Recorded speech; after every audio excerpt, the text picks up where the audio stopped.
let me grab my Bridge article. Let me grab the Brigadage. Because the last time we were talking about Bridge, I only talked about the how to usher in transformational change for ESG, DEI. And I wanted to also read the how to make belonging an integral part of workplace DEI.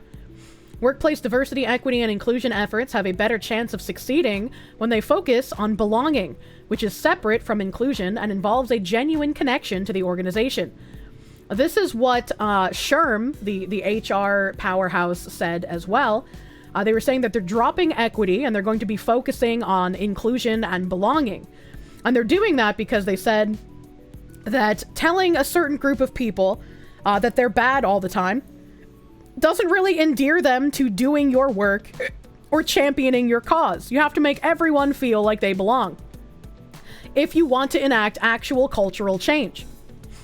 Andrea Carter and James Halbert from Adler University, employers can support an environment of belonging by creating a shared sense of responsibility for fairness, valuing employees for their diverse contributions, and helping them feel psychologically safe and caring for their well-being.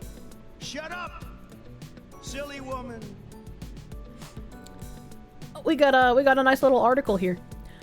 Diversity, equity, or I guess the title is different here. In the face of DEI backlash, belonging plays a key role to future success. Diversity, equity, and inclusion efforts have become increasingly visible in the U.S. workplaces, especially over the past 5 years. However, DEI has recently come under attack, with companies scaling back their DEI plans. As a professor of organizational psychology, I believe businesses should refine rather than abandon these efforts. Introducing a powerful concept, belonging could hold the key.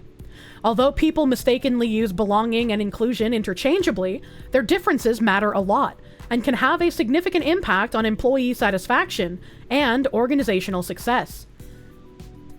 Diversity initiatives have a long history in American workplaces, but it's only recently that DEI has become a buzzword. DEI refers to policies and initiatives implemented by organizations to ensure fair treatment of and full participation by all people. Participation, by the way. This is wrong. And we know it's wrong because this has always been a buzzword. These have always been words that they have used that have subversive meanings. They do not ensure fair treatment. They ensure equitable treatment, which is to treat some people unfairly because they hold the incorrect physical characteristics that they cannot help that they have. Adoption of formal DEI programs has seen significant growth. In 2019, around 64% of organizations had some form of DEI initiative. By 2023, this rose to 89%, demonstrating a clear upward trend. But don't worry, chat. They're getting rid of it. They're fully 100% honestly getting rid of it. They're not hiding anything. We're winning, chat. Don't pay attention.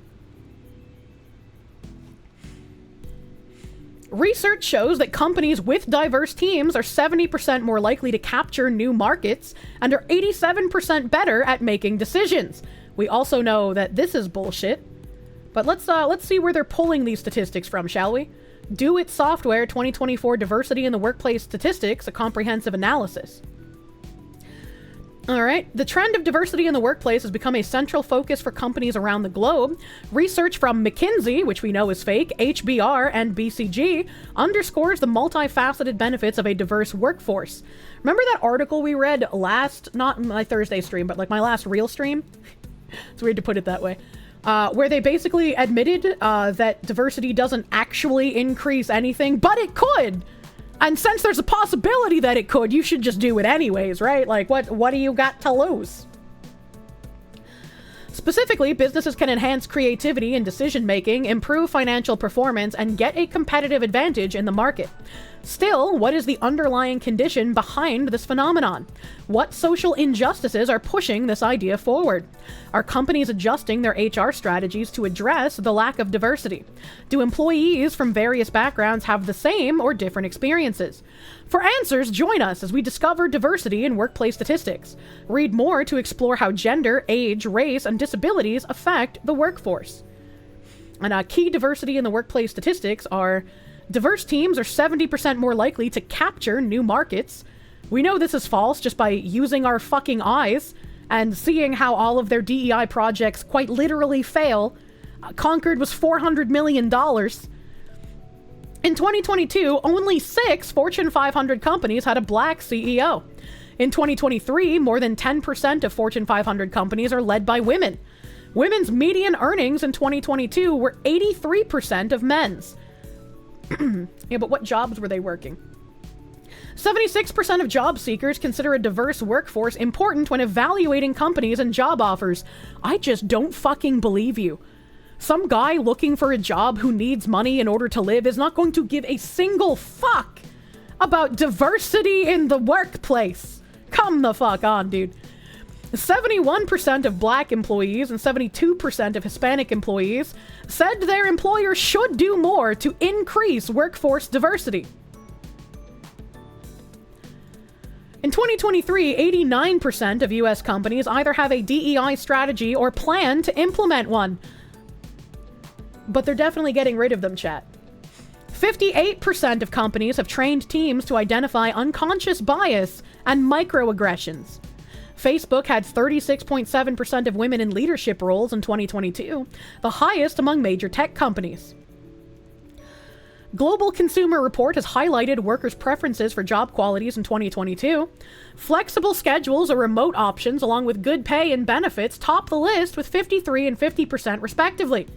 Meanwhile, a diverse and inclusive environment is considered an ideal quality by 12% out of 11,000 workers.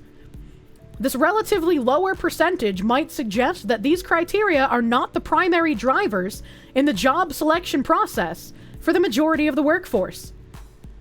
Then where the fuck did you get this statistic from? How can you say 76% of job seekers consider a diverse workforce important, and then down here you're like, well, only 12% out of 11,000 workers considered that ideal? What did they mean by this? For those evaluating job offers, understanding compensation components such as stock options versus RSUs can also be crucial. These equity incentives play a significant role in overall job satisfaction and long-term financial planning. Ideal job qualities for workers: flexible schedule, remote options at 53%, good pay and benefits 50%, low stress 35%, a feeling valued and respected 33%, safe environment 27%, a purpose or mission that aligns with my beliefs 15%, diverse inclusive environment 12%. What? I made it up. You feel like job seekers one is because the turnover rate for jobs that are very diverse is so much higher than jobs without that diversity? I mean, maybe. However, this data contrasts with Glassdoor's diversity in the workplace statistics. According to Glassdoor's survey in September 2022, among job seekers and workers aged 18 to 34, 80% consider a company's commitment to DEI as very or somewhat crucial when looking for a new job. This percentage is notably higher compared to those aged 55 to 64, which consider 67% crucial, and over 65, 61%.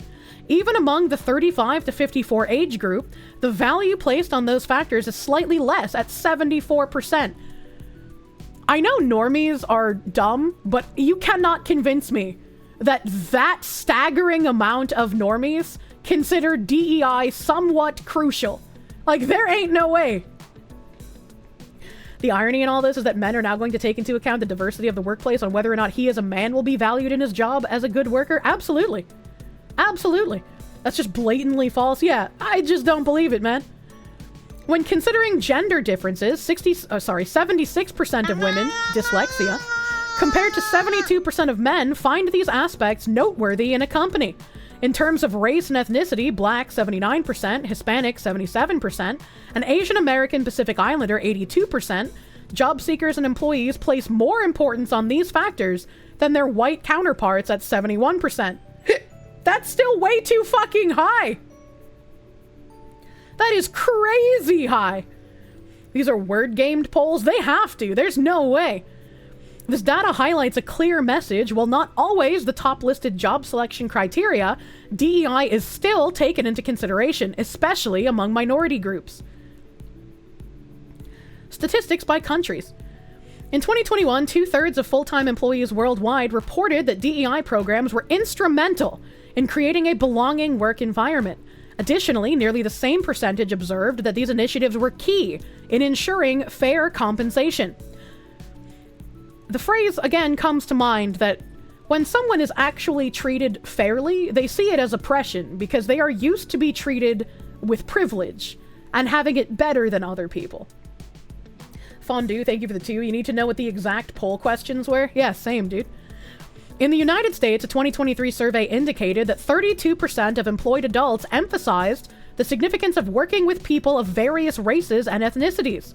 Being colleagues with people of varying ages was crucial for 28% of survey participants.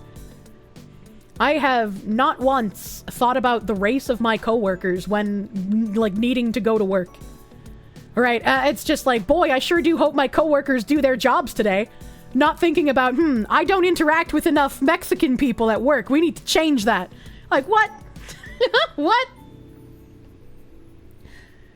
And the statistics are just such fairy numbers. They're magicked up. 61% of respondents in the Philippines recognize that their companies actively incorporate diversity into their recruitment processes. Singapore showed a more modest perspective, with 34% of respondents echoing the sentiment. What did they mean by this in the Philippines? What's going on in the Philippines, man? In China, the accessibility of DEI programs to full-time employees seems to be more widespread than the global average. In 2021, 64% of Chinese employees had access to DEI programs at work, surpassing the global average of 41%. Now hold the fucking phone. The Chinese people are coming into America and pushing DEI tactics in our politicians' ears, all right? Zero chance the Chinese are pushing this kind of thing at home. Ain't no way. How do you have DEI in China? Ain't no fucking way. Oh my god, no way, dude. Looking at Europe in general, there is a notable satisfaction with employers' diversity policies, particularly within the IT and internet software sector. On a scale from 1 to 5, employees in this sphere rated the diversity level as a 3.8. The drugs and biotech industry was placed second with 3.75 out of 5. Restaurant and clothing businesses are next with 3.71 and 3.7 respectively. The sentiments contrast with the wholesale sector, where employees rated 3.51 out of 5 for their company's approach to diversity. Diversity statistics. Recent research by WBR Insights and Trailient presents insights about DEI integration within 300 companies from across the US. About 1/3 of the respondents were from companies with 100 to 999 employees. 1,000 to 499 was 35%, or more than 5,000, 33%. Prevalence of formal DEI strategies. A staggering 89% of companies surveyed have established formal DEI strategy. An additional 11% plan to implement one within the next year. But chat, it's going away! We're winning! Give Robbie Starbuck your money! Lack of dedicated DEI resources. Despite the widespread adoption of DEI strategies, over half, 57%, of these companies do not have dedicated resources for a budget or DEI initiatives. DEI training efforts. 2/3, or 65% of the companies conduct DEI training, with a majority viewing it as important, 61%, or very important, 9%, to their organization. Hold on. How is there such a huge gap here? How are there 61% viewing it as important, but only 9% as very important? Sarcastic Sophist, thank you for the 5. You never heard about any women pushing to work on your old construction crew, or any other, actually? We'd be happy to have ladies help us do demo work. Imagine. We're winning! Go back to buying the slop! It'll get better soon! Addressing unconscious bias, just over half, 58%, have established and trained teams specifically to recognize and address unconscious bias and microaggressions. A self-assessment of DEI maturity, a small fraction, 21%, rate their organization's maturity as exceptional. Meanwhile, nearly half, 49%, believe that they are at least on par with or ahead of industry norms in their DEI efforts. DEI as a cultural pillar. Almost half of the companies, 49%, report that DEI is ingrained in their company culture and everyday operations. I really hope that more than just me start talking about this, right? Because this is getting a little out of hand already, man. It's getting a little out of hand. Executive involvement in DEI, a significant majority, 71%, indicate that their executives participate in endorsing and advancing DEI. Yet only a minority, 13%, describe their executives as proactive and visibly engaged in these activities. 58% showed a lack of proactive engagement from their leadership. Yeah, because I'm sure a lot of these executives bought into the, yeah, we'll take your fucking venture capital money because you'll make up for the losses that we'll incur by changing things culturally this quickly. And then they expected to start making a profit again. These were the people who cared about money and thought buying into a little bit of a devil salesmanship would have been good for them. And now they're just going to get replaced by ideologues. DEI maturity sounds like a lab experiment. Oh, wait, it is. Yep, DEI maturity index is a thing. Leadership, male versus female statistics in the workplace. According to the latest diversity in the workplace statistics, out of every 100 men promoted to manager, only 87 women are promoted.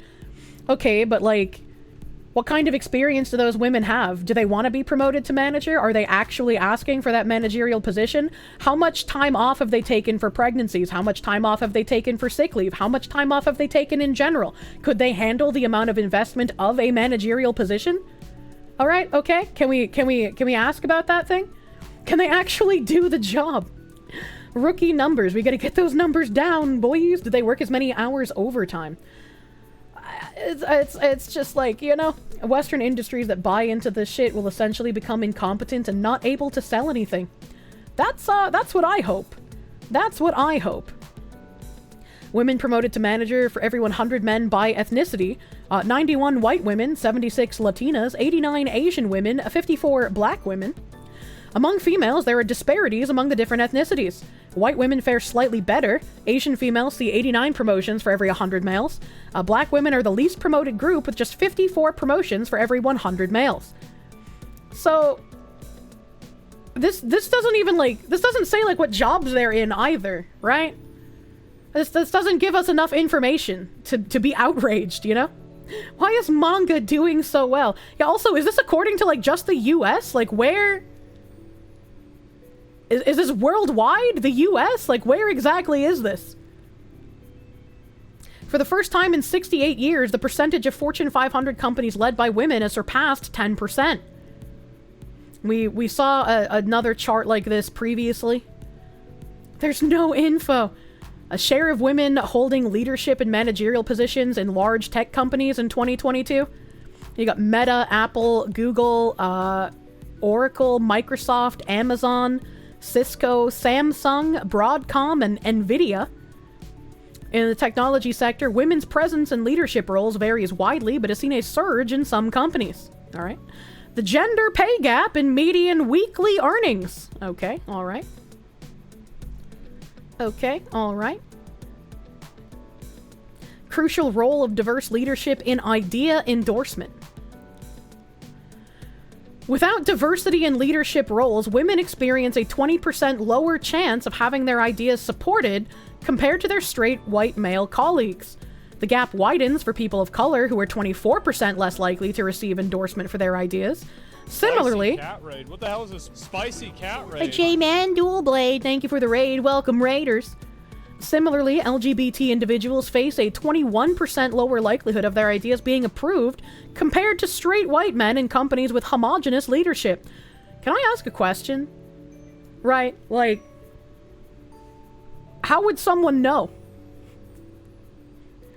If you're let's just say a gay man on a board of directors and you're putting out an idea, how are the people on the board going to know that you are a gay man unless you are I don't know, being crazy about it, right? If you're just that gay dude that's oh, I got a picture of my husband on my desk, I don't think anybody's really gonna give a shit, right? How do we know all those ideas were worthy of being used? Also that. By asking Kirsche if she'd date him. Jesus Christ. How do you get to the board? Also a good question. Statistics by age, millennials' views on inclusion and innovation. Millennials have a strong belief in the connection between inclusive cultures and innovation. According to Diversity in the Workplace Statistics, 74% of millennial employees feel that their organization is more innovative when it fosters a culture of inclusion. Furthermore, nearly half of the millennials consider diversity and inclusion an important factor when evaluating potential employers. The sentiment emphasizes the growing importance among younger workers for diverse and inclusive work environments.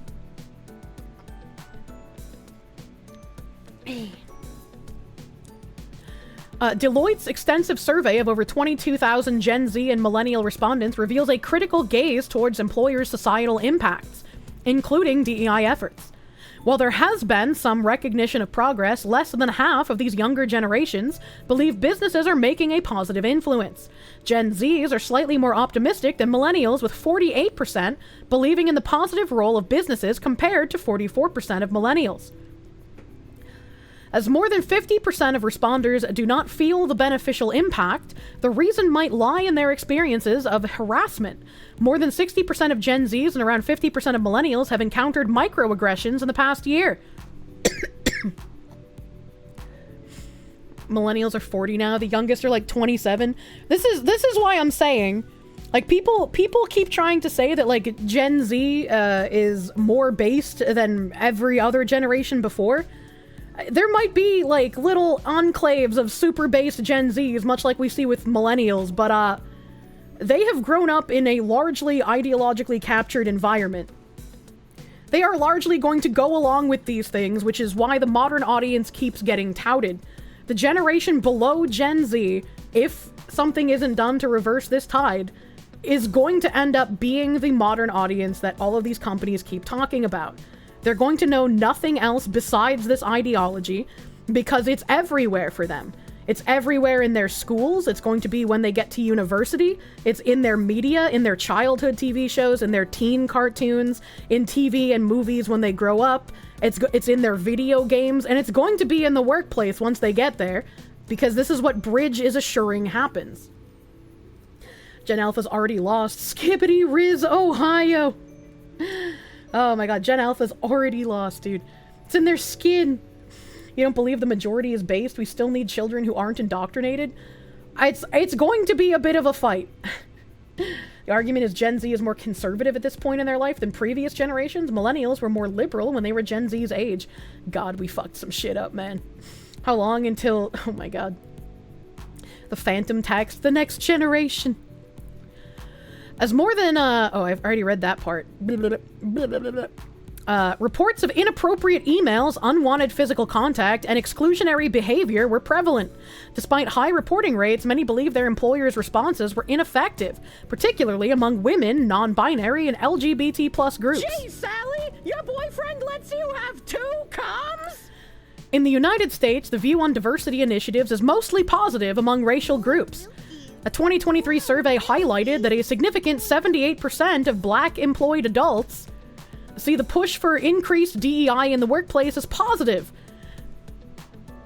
Thing that benefits this group of people in a positive way despite it being discrimination. Said group of people finds it to be a good thing. Wow, more news at 11! Contrastingly, less than half of white employed adults, at 47%, share this viewpoint. Wow! Who could have guessed? Among those who believe diversity efforts to be negative, white adults have the biggest share, 21%. Meanwhile, only 1% of black respondents have the same thoughts. Asians and Hispanics have 10 and 9%, respectively. You know, I would have thought that the Asian percentage would be higher, considering how often they are called and treated as quote-unquote white adjacent and denied opportunity for being such, right? Like, that's crazy. Shocking, people who benefit from affirmative action like it. U.S. labor force by race and ethnicity. This is just like, diversity in the workplace statistics reveal that whites are the majority of the U.S. labor force at 77%. Blacks and Asians make up an additional 13% and 7% respectively. So what we're saying is that 78% of the DEI policies benefit 13% of the population. Wow, that is insane. Other racial groups form smaller percentages of the workforce, including American Indians, Alaska Natives, Native Hawaiians, other Pacific Islanders, and those of 2 or more races among Asians in the labor force. The largest groups are Indian, 25%, and Chinese, 22%. Asian probably includes Middle Easterners, like in the UK. Yeah, it just said Indian here. It said that here.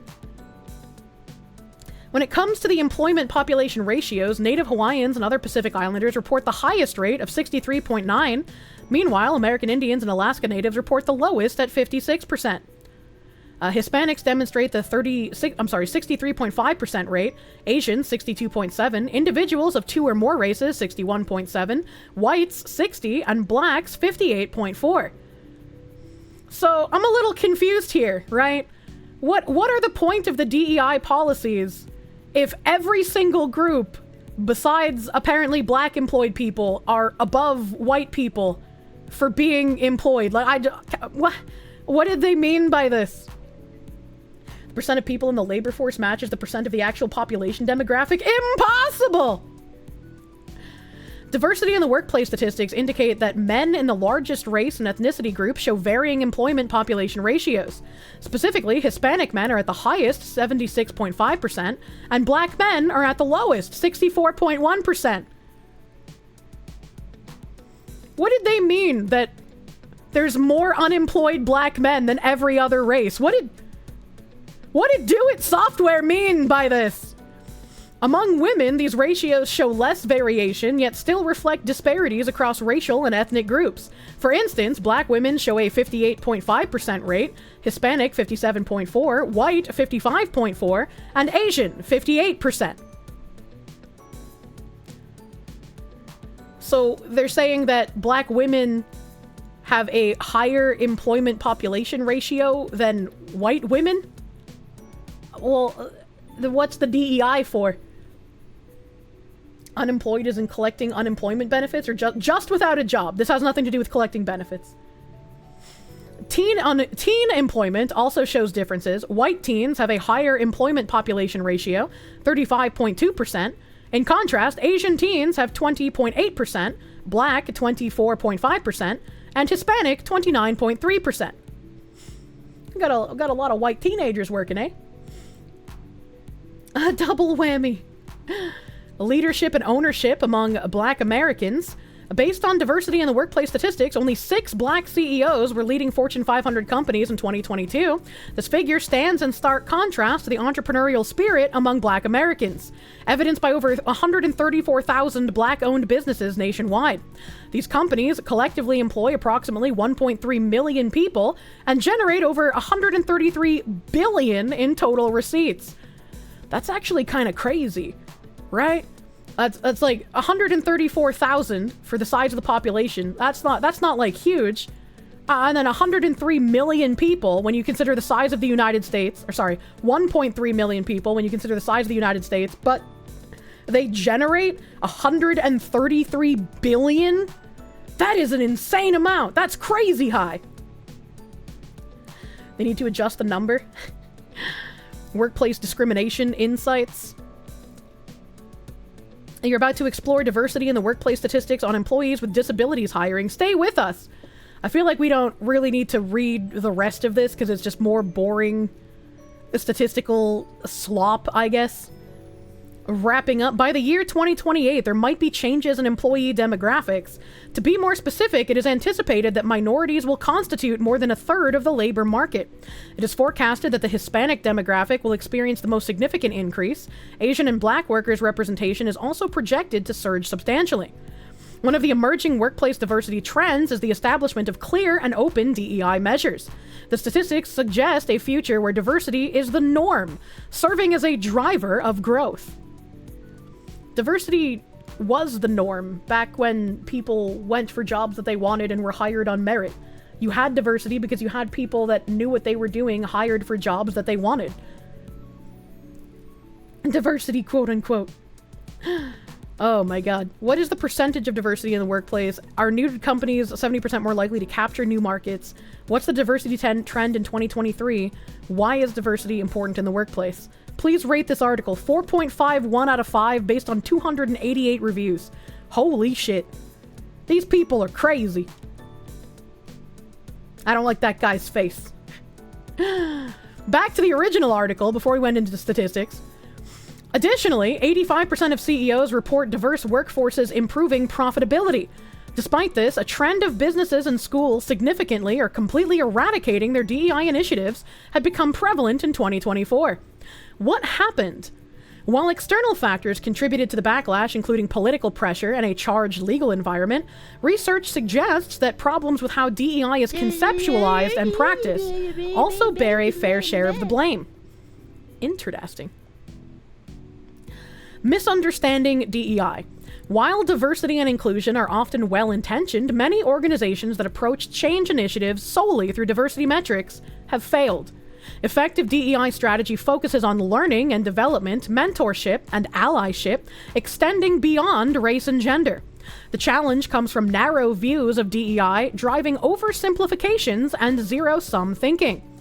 So this is again what B.R.I.D.G.E.DEI said back in January, Cheryl Dijo, when she gave her interview.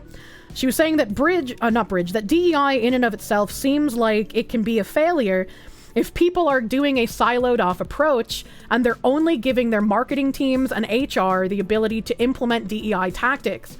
When you limit DEI to just your HR or to just your marketing team or a combination of both of those, you're not actually committed to doing the work. You're just checking a box and you're trying to do things with a baseline placation that people aren't going to believe is true. You have to actually commit to doing the work and embed it in the DNA of your company. After watching Kirsche and learning about DEI, you have a good understanding and you hate it. For example, people might have multiple intersecting identities with complex traits that often depend on social context. But some DEI efforts ignore that complexity, reducing employees to a single category, such as gender, race, age, or disability status. That leaves people, regardless of whether they'd feel included in in-groups or out-groups, feeling diminished. Oh my god. Yeah, here's the intersectionality. Similarly, research shows that people's actions and opportunities are strongly influenced by their environment. But too often, DEI efforts place the responsibility for growth entirely on individuals. That actually reinforces people's biases because group dynamics and social structures shape collective behaviors. When models fail to distribute accountability and responsibility effectively, collective behavior will uphold toxic environments. To be fair, not all organizations have fallen into these traps. Those with leaders that have adopted a more contemporary understanding of power and bias have developed more effective strategies for their employers to thrive. What is this link? Taylor and Francis, Disability Critical Race Studies, DisCrit, theorizing at the intersections of race and dis/ability. In this article, we combine aspects of critical race theory and disability studies to propose a new theoretical framework that incorporates a dual analysis of race and ability, dis/ability critical race studies, or DisCrit. We first examine some connections between the interdependent constructions of race and dis/ability in education and society in the United States, and why we find it necessary to add another branch to critical race theory and disability studies. Next, we outline the tenets of DisCrit, calling attention to its potential value as well as elucidate some tensions, cautions, and current limitations within DisCrit. Finally, we suggest ways in which DisCrit can be used in relation to moving beyond the contemporary impasse of researching race and dis/ability within education and other fields. Lord, it's evolving. We deliberately use dis/ability instead of disability throughout this article to call attention to ways in which the latter overwhelmingly signals a specific inability to perform culturally defined expected tasks, such as learning or walking. So, when they say dis/ability through a critical race lens, they're saying that they can't expect black people to learn or walk in the same way as white people perform that task of walking in a culturally defined way. This seems like even more harebrained than what they were talking about previously. What the fuck did they mean by this? So race is a disability now? I don't fucking know, man. What is this? What the fuck is this? That come to define the individual as primarily and generally unable to navigate society. We believe that the slash in disability disrupts misleading understandings of disability as it simultaneously conveys the mixture of ability and disability. We have maintained the use of disability when referring to its official use within classification structures and organizations. We provide a more comprehensive discussion troubling of disability as fact in the introduction of this article. Like Gutierrez, Morales, and Martinez, 2009, we use the term non-dominant to recognize and emphasize the central issue is the power relations between those who are in power and those who, despite their growing census numbers, are not. This term is an alternative to minority and other terms that may refer to but do not draw attention to those communities that have historically and currently experienced marginalization by dominant communities. Okay, so here we go. Instead of calling them minorities anymore, because once the minority becomes the majority, you can't really call them a minority, they're now going to use non-dominant to describe these people. Because they have to say non-dominant, since apparently white people are still the ones with all the power. I hate horseshoe theory for being hyper simplistic, but man, they really have gone around the horn and now sound the same as the white nationalists. Yeah, dude. Like, what the fuck? 3, we are drawing insights here from the work of Crenshaw, 1993, and Solorzano and Yoso, 2001, on race and gender. In the field of general publishing, for example, tags within the Library of Congress, tags for books that have a dis/ability focus are often placed in the self-help category. This impacts where books are shelved in libraries and bookstores, continuing to designate dis/ability to be seen as a health concern, rather than a cultural or political issue. Sports is also illustrative, as there are times when dis/abled competitors are seen to be disadvantaged and in need of a separate or segregated spaces in order to level the playing field. This hurts my brain, right? Because I know they're not talking about, like, actual disabled people, since this is in the lens of critical race theory. Right, but also, like, what... The only thing I can think of what they're talking about here is, like, the trans segregation in sports areas, right? Are they saying that non-dominant people are not capable of learning? They're saying that non-dominant people are the ones who are being oppressed. They don't talk about people like they're people. They really don't. They're not talking about the Paralympics.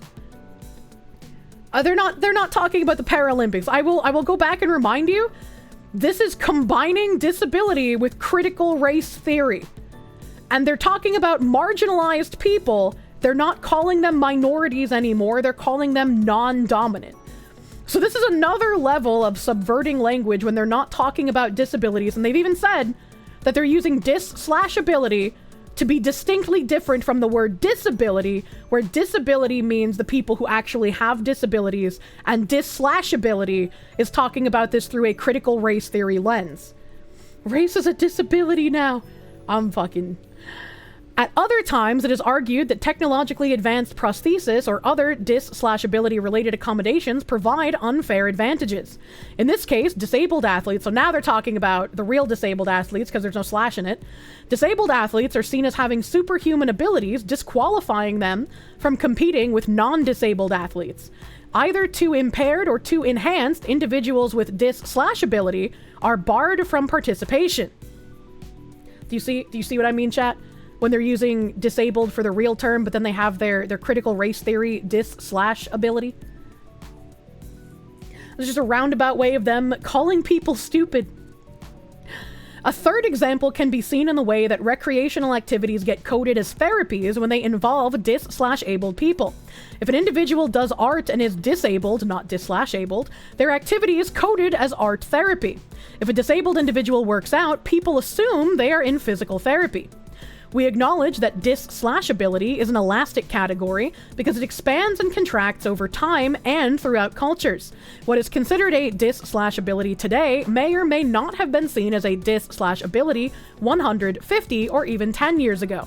Because dis/ability is socially and historically contingent, dis/ability is always shifting and moving as a category of difference. Number 6, we do recognize and respect the rights of those from non-dominant communities to self-select segregation. What? Some people with autism prefer smaller or quieter environments with less interaction, separate schools and programs for LGBTQ kids who may need them, schools for girls only, schools for programs exclusively for the deaf.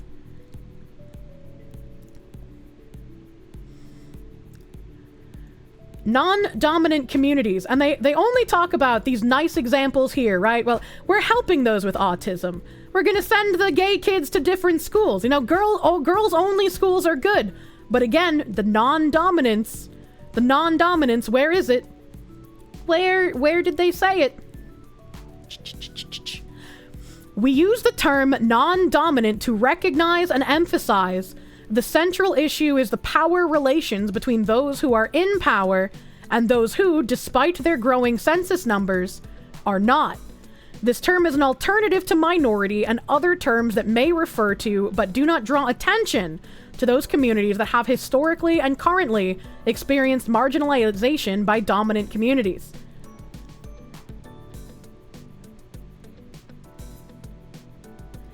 Chat, they're crazy.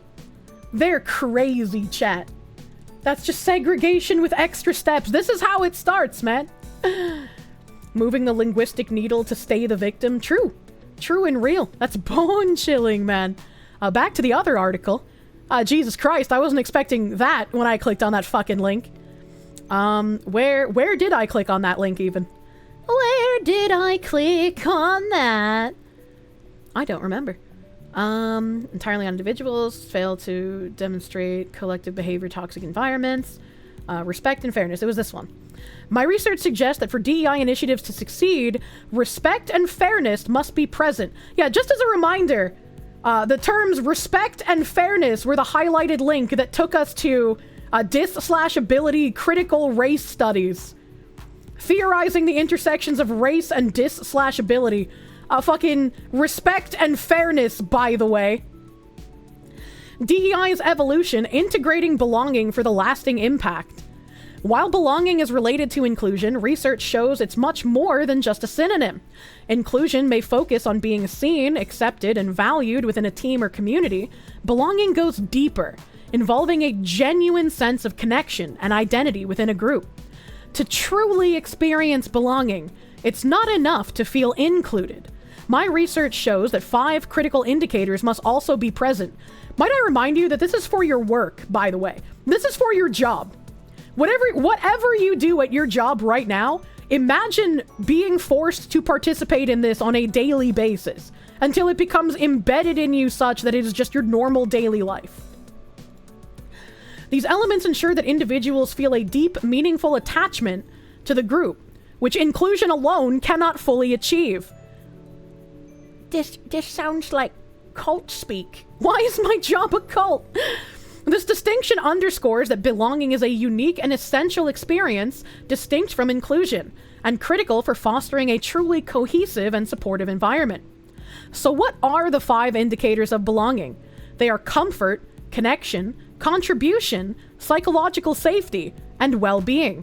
And all of them can be measured. Where is this from? Oh shit, it killed my webpage.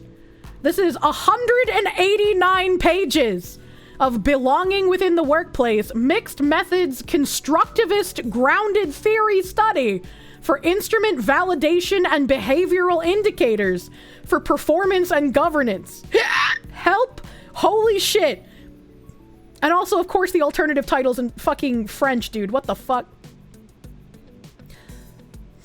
Talk about spreading the lies. A thesis submitted to the faculty of Adler University by Andrea Carter in partial fulfillment of the requirements for the degree of Master in Industrial and Organizational Psychology. How horrendous! How spooky! How spooky! I'm just gonna accept all cookies for now. What if I like Control F in this document? What should I Control F in here, chat? What should I try and look for? What should I try and look for in here? A bridge? Well, they're not gonna have bridge in here, because bridge is like a specific section, yeah? They're not gonna have bridge in there. Dis/ability? Dis/ability? Nope, not in here. White supremacy! White. White isn't mentioned in here at all, apparently, according to this search. That's kind of crazy. George Floyd? Oh, no. Okay, George hasn't found anything. Alright, okay. The work. Is this even working? Can I just type in the? Okay, the is only in here 17 times? Is it only searching like the fucking first page? It must be, right? It must be. There's no way it's only 17 times in this whole article. Yeah, it's only searching this one page. You piece of shit. You piece of shit. It's not letting me search the whole thing. Well, that's unfortunate. They subbed white for dominant, maybe. But it's apparently not letting me search the whole document, which is kind of unfortunate. I don't know why it would do that. Let me type in respect. Yeah, the word respect is literally right there, and it's saying it can't find it. Yeah, they got lucky this time that the web page is broken. Just copy it. I don't know if I could, like, open it in another link. Maybe I'll have to go through this in my off time and see if there's anything fucking weird in here, because this is huge, dude. This is huge. When your work and contributions don't even have the acknowledgement of a reply, that's a signal. When you never hear back or your ideas abandoned, washed over, you know that what you're contributing is not going anywhere and no one is going to talk about you. That means you won't advance. Or you just had a bad idea. Or like, there's plenty of times where I just like haven't heard back, man. I don't think they're racist against white people. Demand for you, need for your input. Man, I wish I could read this. It's so big. It's so long, dude. Abstract. Belonging is the cognitive, emotional, and psychological human necessity to be accepted and included by group members based on one's authentic identity as an individual. Moreover, belonging research has provided direct and indirect correlation for its ability to enhance motivation, job satisfaction, inclusion, and commitment. However, the responsibility for enhancing belonging within groups and organizations has largely fallen on the individual's ability to be deemed a fit. Well, yeah, you can't force people to fit in, man. That's just how that works. What do you mean by this?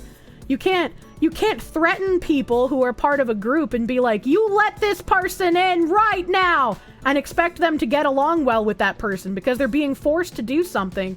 Maybe they'd like the person if the person came on their own. But the fact that they're being forced to do something already casts that person as an outcast. Vast research outlines the mechanisms and methodology for individuals to gain fit. However, these are biased based on the socialization of the leaders and organizational culture, which has exposed the gap that organizations lack the knowledge and skill to create environments where all employees feel like they belong. Social cognitive theory provides context for how individuals operate within socio-structural influences, understanding that people are producers as well as products of social systems and norms. Thereby, for the desired behaviors and expected outcomes to occur, responsibility for belonging must exist between both the individual and the organization. Desired behaviors and expected outcomes, by the way. They already know what the end goal is, and they're trying to create the framework to get them to their expected outcome. That's kind of nuts. We already knew that, but I love it when they say it point fucking blank, dude. The study therefore explored the responsibility of belonging through the dimensions of environment, social, and organizational culture. Adapting a constructivist mixed methods ground theory, or GT design, the workplace belonging scale was validated and critical belonging behaviors and workplace tactics to measure, identify, and govern belonging in the workplace were achieved. Oh my god. Do not worry, comrade. The situation has been normalized. That is Just think about this like sentence for a second.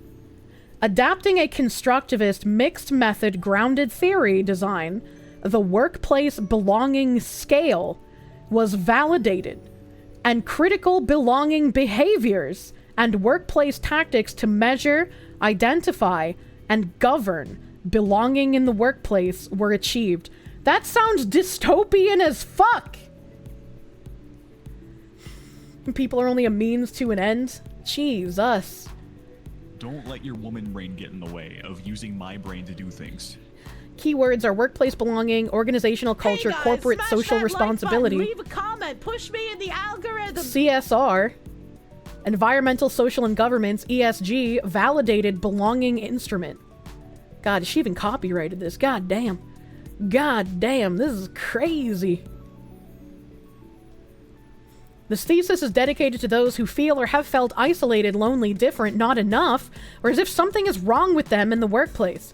May this spark further research and support the collective thinking about how corporate fit is defined, and organizational culture behaves. Good lord. Copyright page, acknowledgements, dedications, list of tables, overview, background, need for the study, post-pandemic urgency, lack of validated metrics and clear methodology, complexity of competing factors and influences, purpose of the study, significance, research questions, definition of terms. Now this is fucking huge. This is a lot of information to take in. Oh yeah, that's right. It deleted my webpage that I was reading on. This image, you got connection, contribution, psychological safety, well-being, and comfort.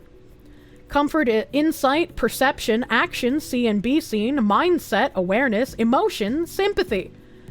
Connection, insight is knowledge, action, know and be known, mindset is understanding, emotion, empathy. Contribution, insight is evaluation, action, value and be valued, mindset, influence, emotion, fulfillment. Psychological safety, insight, acknowledgement, action, accept and be accepted, mindset, reflection, emotion, accountability. These people have no idea what accountability is. Well-being, insight, consideration, action, care and be cared for, mindset, authenticity, emotion, compassion. When an environment is high in each of the 5 indicators and the measured gap between the in-group and the out-group is low, it suggests an environment where responsibility for creating opportunities to thrive are shared and balanced. Let's unpack these concepts. When an organization is high in comfort, people feel seen for who they are. This requires them to accept that others have complex, sometimes contradictory identities, and to adopt a mindset of awareness. Perhaps counterintuitively, achieving comfort requires being a little uncomfortable too. That's because respectfully seeing and being seen means acknowledging other people's discomfort. What the fuck does that mean? What did they mean by this? And again, these are things that they are saying should be part of every employee's everyday job at a company. In order to have DEI be correctly implemented into a company, all of the employees must believe and work on these concepts. This just sounds like conform to groupthink. Operation Mindfuck, dude. Connection is the need to be known and trusted. For an organization to score high on connection, people will be aligned on values and goals. Connection creates a shared sense of responsibility and accountability. This shared responsibility is a foundation for empathy, since trust and fairness are born from understanding and empathizing with the social and emotional needs of others. Can I just click on this trust and fairness? Where does this take me? Where does this take me? IGI Global publishing tomorrow's research today. Belonging, performance, and engagement, what tomorrow's leaders need to know. It's community engagement in the office space, 2023. They mentioned the 2020 global economy shrinking. The effects of leadership on performance and engagement have long been evaluated and measured. Communities, organizations, and educational institutions seek to empower and support behaviors that lead to results. But the context of how is fundamentally different post-pandemic. Looking forward, organizational and institutional success will depend on the leader's ability to create a belonging environment. A belonging environment, they say. No longer inclusive environment. With fellowship no longer driven by rational rewards, leaders must learn how to connect with members' emotional needs to motivate and inspire action. This chapter examines the importance of adopting new leadership behaviors, the cost of membership loneliness and exclusion, and the impact of trust, accountability, and empathy. The chapter concludes with indicators and tactics to create belonging environments that drive engagement and high performance. In the absence of consideration of the concepts discussed in this chapter, mediocrity will rule, and a 20% engagement rate has the potential to become the global standard, impacting performance worldwide. I think that's crazy that they're just like, if you don't implement our fucking racist and bigoted policies, mediocrity is what will happen. These executed concepts and tactics will support community members to behave differently, empowering each other to rebound and thrive using tools that meet emotional needs and empower positive change. Good lord. Contribution. An organization high in contribution values its members for the unique and diverse attributes they bring to the table. In belonging environments, an individual's contribution is evaluated through curiosity and openness. Ideas and perspectives are shared to influence and challenge the status quo, driving innovation and creativity. When someone is genuinely acknowledged for their contributions, both they and their team feel fulfilled. I mean, well, yeah, if you contribute, you definitely want to have that acknowledged, right? You don't just want to be waved by the wayside. That's just like normal thinking, right? But if you're not contributing anything, if you don't have the skills to contribute anything, or if all that you've contributed has been hindering, like we just heard in that 9-minute interview, where Concord cost $400 million and they didn't allow any kind of criticism against the work, why would anyone praise you for that kind of contribution? Psychological safety. When a person is genuinely accepted into a group, making a mistake or even failing is seen as a chance to learn and grow, not an opportunity to shame, blame, or exclude. This is the essence of psychological safety. In cases where people's perspectives are dramatically different, psychological safety requires everyone to reflect and put themselves in the shoes of the other to respect their differences and be accountable for their behavior. What does this go to? From loneliness to belonging post-pandemic, how to create an engaged online community and beyond. Hold on, what do they mean by community engagement in the online space? What do they mean by this? The effects of isolation, loneliness, and ostracism on social engagement in online communities has been acknowledged throughout the pandemic by researchers. This chapter contextualizes and normalizes the behaviors associated with isolation and loneliness and draws attention to the belonging methodology.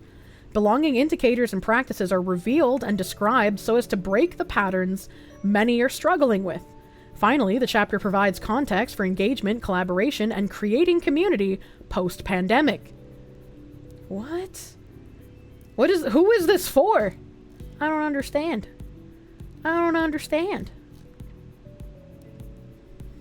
How to cultivate belonging in online learning.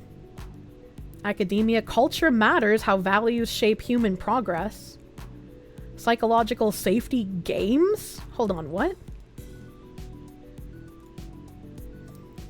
Key takeaways. It's best to keep with mechanical simulations when possible. The Agile Games Conference 2018, InfoQ is covering this event with Q&As and articles. InfoQ spoke with Onager about using games in training and for adopting Agile, how to prevent games from becoming too personal and people feeling uncomfortable during games. What's reasonable to ask when playing games and how to find out if you're crossing the line, and how to create safe situations for playing serious games. What the fuck? Tim Ottinger said, I used to be against training games. I didn't play them and didn't lead them. I avoided bringing them into my classrooms. So a guy who didn't like training games is talking about training games, much like Anita Sarkeesian, who doesn't like games or gamers, is talking about gaming. Man. Too often, I heard managers complaining about how much money they had poured into having a whole team's office or offline at some training event, and their frustration when walking by the classroom to see their professional, adult staff playing with Legos or Play-Doh or coloring books or folding airplanes. To the untrained eye, it looks like a lamentable waste of money. That's because it is. I interviewed some of the people leaving these classes and asked what they learned. Many of them couldn't answer that question. To the best of their knowledge, they didn't learn anything. But it was fun and a nice break from doing real work. The trainer, on the other hand, felt that the team had been educated on many topics. Over time, I've come to appreciate training games when they are well facilitated and well debriefed, and the participants actually are able to extract meaningful lessons from the game without too much prompting. InfoQ says, what are the benefits that serious games can bring for adopting Agile? Ottinger said, games abstract away from the actual daily work. This is both good and bad, so be sure you make the abstraction thin enough and transparent enough that people can apply the lessons. The abstraction creates a metaphor that is easy to recall and not too easy to reject. It creates a useful bit of cognitive dissonance. A useful bit of cognitive dissonance, eh? When people connect the game to the real work, it opens up a nice line of inquiry. Ideally, games can be safe places compared to real-world situations. In the game, maybe person X doesn't hate person Y and have a 7-year-long history of opposing everything that Y suggests in order to prevent Y's progress in the organization. That seems like it's personal, guy. Maybe in the game, X and Y are able to partner up for 5 minutes or jokingly play the part of faux adversaries within safe boundaries. Sir, if someone has a 7-year-long history of not liking a coworker, you're not gonna fix that with a bit of building blocks and fucking chutes and ladders, man. That's not gonna happen. Andrew B, thank you for the 5. Lego are never a waste. Oh my god. When and how should we use games in training and at conferences? Games help break up the monotony of lecture at the very least. They're welcome in the middle of the morning, in the middle of the afternoon, to break that digestive slump or lecture fatigue we've all seen. They're helpful as icebreakers to introduce participants to each other. I find them better than the dreary practices of having everyone in the room introduce themselves. Good training games go beyond mere ice-breaking and break-taking.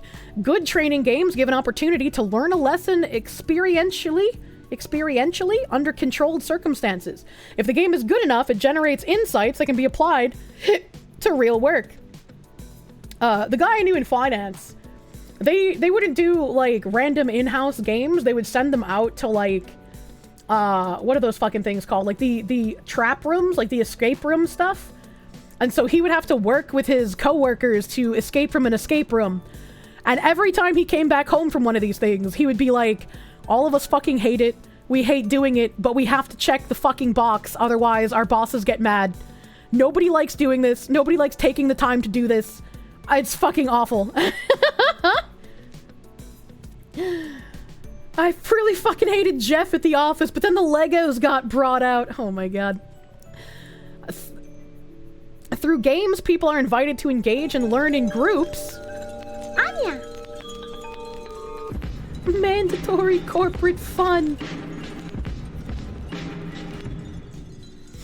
Through games, people are invited to engage and learn in groups. Sharing, comparing, and contrasting their individual observations can help group members discover profound truths about the world of work. What the fuck? There's the risk that things become too personal when playing games, making people feel uncomfortable. And they talk about introvert, extrovert in a large crowd, blah, blah, blah. How can a game facilitator find out if he or she is crossing the line? How can they deal with situations, man? This seems really silly. Bring back honor duels for satisfaction? I guess, man.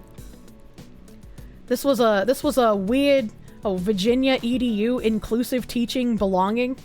Ways to create belonging in a virtual classroom. I can't remember what I clicked on to bring that up, man.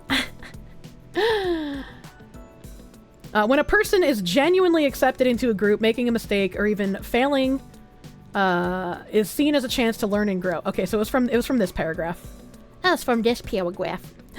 In an organization high in well-being, members' experiences are considered and cared for. This requires everyone to share responsibility for caring for individuals, groups, teams, and the organization as a whole, each with their authentic needs. What are authentic needs? Oh, it goes back to the belonging within the workplace fucking thing that we brought up earlier. That's 189 pages. Okay, all right. Belonging, based on my research, is not just a buzzword. It's the bedrock of a thriving, innovative workplace. Leaders who understand this and take action can enhance individual well-being while unlocking the full potential of their teams. By committing to building environments where the indicators of belonging are prioritized, leaders can ignite passion, loyalty, and excellence in their workplaces. I love that belonging is now the current trendy subversive language term to use. Authentic in this case just means whatever the hell the person wants right now, and belonging meaning basically lying to certain people to get them to go along with your ideology. You know, suck them in with the sweet words and then execute them later. Stop trying to make communes. Every article you read here is written by university scholars and researchers with deep expertise in their subjects, sharing their knowledge in their own words. We don't oversimplify complicated issues, but we do explain and clarify. We believe bringing the voices of experts into public discourse is good for democracy. Okay, Beth Daly. All right, Beth Daly. You want authentic office beef brawls to squash said brief, by the way? Trust the experts. So yeah, the Bridge newsletter gives you quite a lot of interesting information that industry people are supposed to read here. Bet she's barely even Beth Weekly. Oh my god, this guy. This freaking guy. This stuff can be good as long as it's not run by ideologues. When you give them that concession, you allow them to keep doing the work that they're doing. Right? You have to understand the way that they're using language so that you don't fall into the trap of using their words and saying, well, this could be good if only it was done correctly. Real communism has not yet been tried, comrade. Look at our brand. Surely it will work this time.